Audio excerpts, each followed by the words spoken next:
প্রকৃত সুখ কাকে বলে আর কিভাবে একটা frustration anxiety free life lead করতে হয়, তাদের কাছ থেকে আমরা এটা পাবো। এই জন্য একজন সালাফের কাছে একজন এসে জিজ্ঞেস করলেন যে আমি ক্যারিয়ার করতে চাই, কোন জায়গায় আমি ক্যারিয়ার করবো, আমাকে আপনি বলেন।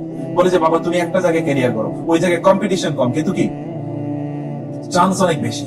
কম্পিটিশন অনেক কম কিন্তু এখানে কি সম্ভাবনা অনেক বেশি। বলে কি বলে ভালো মানুষ হোক, কারণ এখানে কম্পিটিশন খুবই কম কিন্তু সম্ভাবনা কি অনেক বেশি। কম্পিটিশন কম তো ভালো মানুষের কম্পিটিশন আছে নাকি কোথাও? কোনো কম্পিটিশন নেই।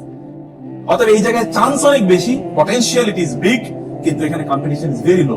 অতএব তুমি সেটা হওয়ার চেষ্টা করো। আমাদেরকে এইরকম কিছু জায়গায় এমন কিছু রাসূল আমাদেরকে বলেছেন ওয়ালা তুসাহিব ইল্লা মুমিনা, তুমি মুমিনদের সাথে আর কারোর সাথে তুমি বন্ধুত্ব করবে না। আল্লাহ তাআলা বলেছেন লা ইয়াত্তাখিযুল মুমিনুনা আল কাফিরিনা আউলিয়া মিন দুনিল মুমিনিন। আল্লাহ সুবহানাহু বলেছেন যে তোমরা মুমিন ছাড়া অন্য কাউকে তোমাদের বন্ধু হিসেবে গ্রহণ করো না, তাদের সাথে তোমরা তোমাদের জীবনটাকে কাটাও। এমন অনেক লোকেরা দেখবেন যে তারা কখনো কখনো অথবা আপনার বাসায় গিয়ে পাশের বাসার ভাবি গিয়ে বলবে আপা আপনি এত কাজ করেন, আমি 4 জন কি রাখছি কাজের বুয়া রাখছি, আপনার এত কাজ করা লাগে, আমার স্বামী কিন্তু আমাদের দিয়ে কোনো কাজ করায় না। এতে কিন্তু আগুন লাগিয়ে দিচ্ছে অলরেডি। এরপরে দেখবেন শান্তি যেটা ছিল শান্তি একেবারে শেষ। অথবা কোন একজন কলিগ তার অন্য কোন মহিলা কলিগকে লক্ষ্য করলো আপা আপনি এত সুন্দরী, আমি হলে তো আপনার মাথায় করে রাখতাম। অলরেডি শেষ, অলরেডি ড্যামেজ ইজ ডান। আপনি মাথায় করে রাখতেন, বাবা কি করে রাখতো। এবং এর মাধ্যমে সুখ কোথায় আমরা সুখ খুঁজছি, কে কোথায় আসলে কার সুখ কেড়ে নেয়, এটা আমাদের বোঝা দরকার, এটা আমাদের জানা দরকার। শরিয়ার এই মানদণ্ডগুলোর কথা আমি সেজন্য বলছি যে আমাদেরকে আসলে ভালো লোকের সান্নিধ্যে থাকা দরকার, ভালো লোকের সংস্পর্শে থাকা দরকার। তাইলে কেবল আমরা সুখটা ভালো করে বুঝতে পারি যে সুখ কাকে বলে। ফেরাউনের কথা একবার চিন্তা করে দেখেন তো, ফেরাউনের সুখ কি কারণে গেছে বলেন? আচ্ছা ফেরাউনের সুখ গেল কেন?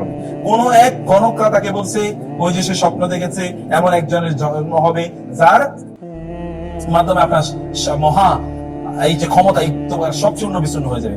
সে মহা সিংহাসনে বসেও কি ঘামাচ্ছে, দিবার স্বপ্ন যেটা বলে, দিনের বেলা সে অস্থির। এবং এই জন্য যত নতুন বাচ্চা হচ্ছে, যত সদ্য ভূমিষ্ঠ ছেলে হচ্ছে, সবগুলোকে হত্যা করে ফেলতেছে। কত ভয় আতঙ্ক তার মধ্যে, অথচ মহা সিংহাসনে সে বসে আছে। এর চেয়ে তার পাওয়ারকে চ্যালেঞ্জ করার মতো কেউ নাই। তার টেনশনটা কোথায়, তার অ্যাংজাইটিটা কোথায়, তার ফ্রাস্ট্রেশনটা কোথায়? তার নিজকে পরিবর্তন করা বাদ দিয়ে সে কি করে সবাইকে হত্যা করা শুরু করে। তার নিজের ক্ষমতাকে পার্মানেন্ট করার জন্য তার যা করা দরকার ছিল সে তার বিপরীতটা করেছে। সে আরো চ্যালেঞ্জ অনেক বেশি তৈরি করেছে। আমাদের পরিস্থিতি কিন্তু তাই, আমরাও ঠিক সেই দিকেই আমাদের নিজেদেরকে আমরা আগিয়ে দিচ্ছি।